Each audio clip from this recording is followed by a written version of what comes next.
Tony Shaver served as the head coach of William & Mary men's basketball for 16 seasons, becoming the program's all-time winningest coach with 226 victories.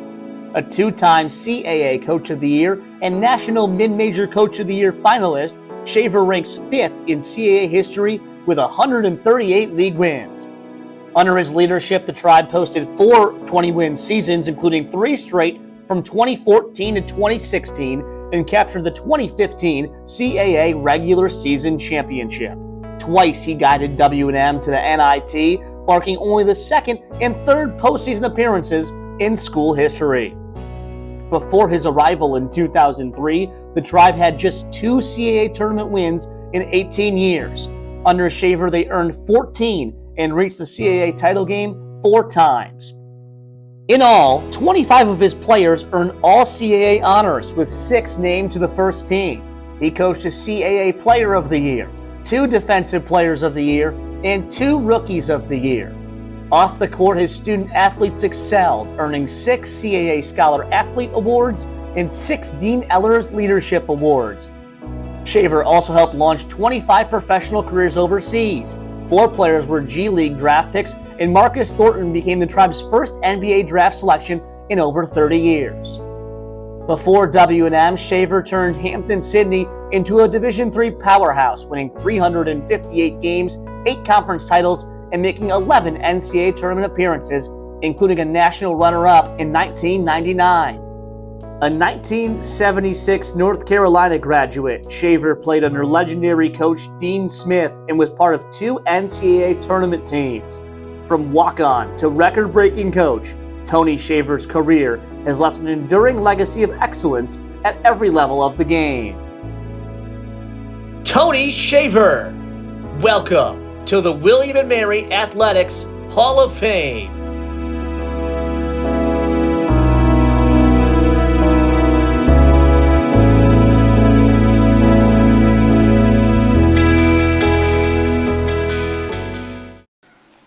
Standing here tonight as a Hall of Fame inductee at William & Mary is something I never imagined years ago when I first picked up that whistle. I feel very humbled and very grateful. This school has such a proud history, both academically and athletically, and to be a part of that story is an honor I'll carry with me forever. I want to start by thanking Terry Driscoll and President Tim Sullivan. Back in 2003, they gave us an opportunity to build something new with Tribe basketball. Working with an athletic director with Terry's impressive basketball career could have been intimidating. Instead, he gave us confidence, patience, and room to grow. That support meant everything to me.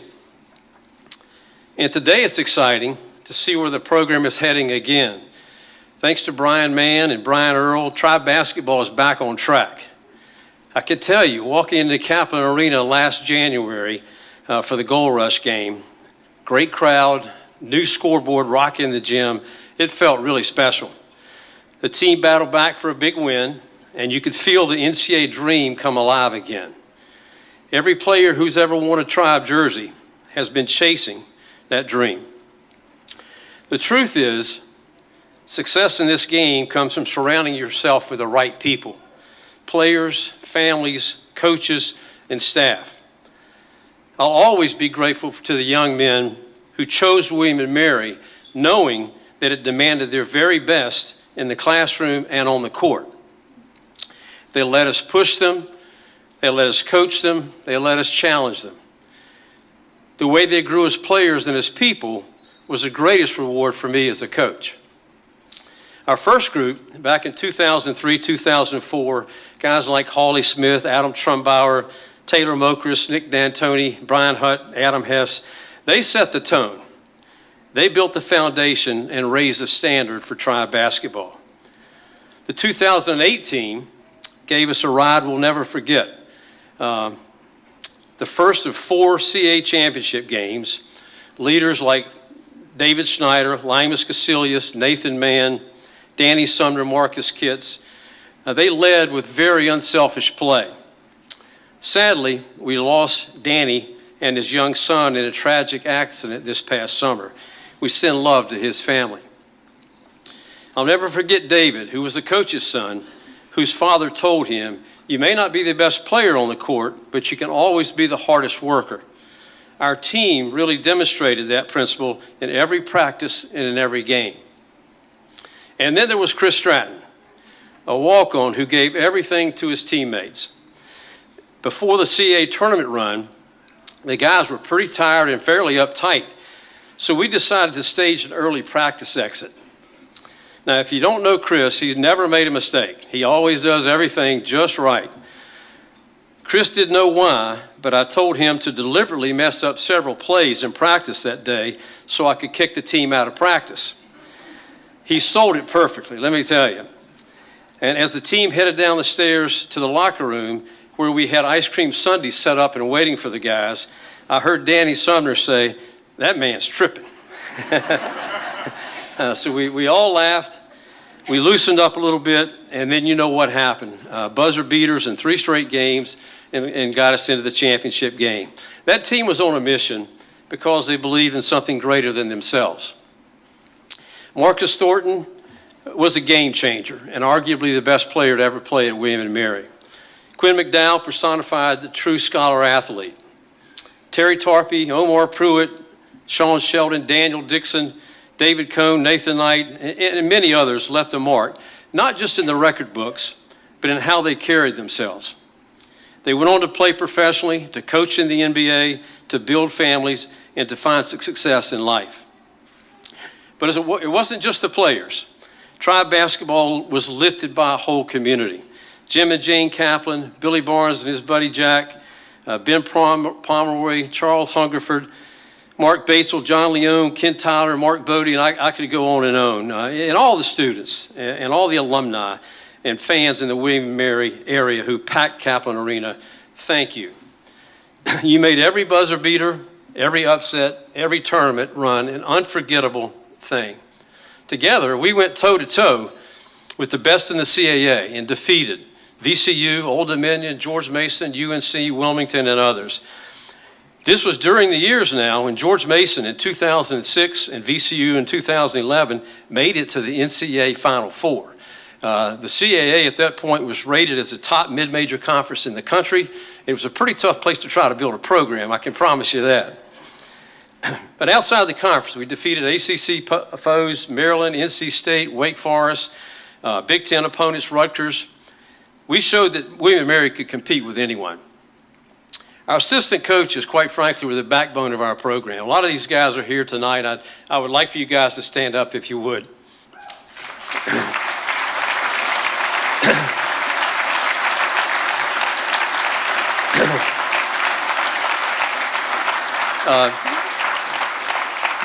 D. Vick was my first hire here at William & Mary. Jonathan Holmes, Austin Shaver, Cody Kimball, Ben Wilkins, Jamie Smith is back here somewhere. You didn't stand up, I don't think, did you? But they were unbelievably kind to make the trip here tonight. They were loyal, they were hardworking, and they believed in the mission. The strong relationship they developed with the players, the families, and the greater community were at the heart of the success we had as a basketball program. Their own families sacrificed so much in order for us to achieve our best every day. And being a coach's wife or a coach's kid is not an easy task. As a staff, we created a matchup zone defensively. We engineered an offensive style that made us tough to scout and I think even harder to beat. We created a system by recruiting skilled players who had an instinctive feel for the game of basketball. They were great passers, they were great shooters, and we often defeated much more athletic teams with that formula. And behind the scenes there were so many people like Chris Sears, good friends Jason Sims and Jay Colley. They kept things moving in the right direction. From 18-hour bus rides in blizzard conditions to late night study halls, from broadcasts that carried games across the country, these guys were our unsung heroes. You know, coaches receive honors like this for 2 reasons. 1, they had great teams, and 2, they're getting old. I've had time to reflect, and I'm grateful for the lessons I learned from Coach Dean Smith at North Carolina. They shaped me as a coach, but they really shaped me as a person. I'm also thankful to my parents who taught me that discipline was love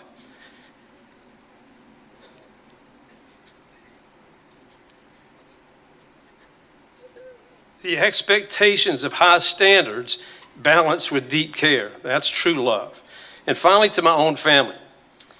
They are my greatest team. Ann is the real captain of that team, and she kept us on track for success for many years.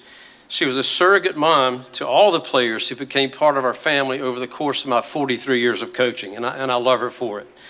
William and Mary was a true family connection with us. Austin coached for 9 years at William and Mary and was a key to the most successful stretch drive in William and Mary's history. Chris and Jackson played baseball for the Tribe when in 2001 and 2013 their teams played in the NCAA tournament. Ann and I are so proud of the men and the fathers that they've become. But we built our life in Williamsburg because it was such a great place to raise a family. And the greatest blessing of all, we have 8 incredible grandchildren. That's the legacy that I'm most proud of. So thank you to William and Mary, to every player, to every coach, to every fan who made this journey possible. I've been lucky enough to be in the right place at the right time, and standing here with all of you tonight is the luckiest place of all. Thank you.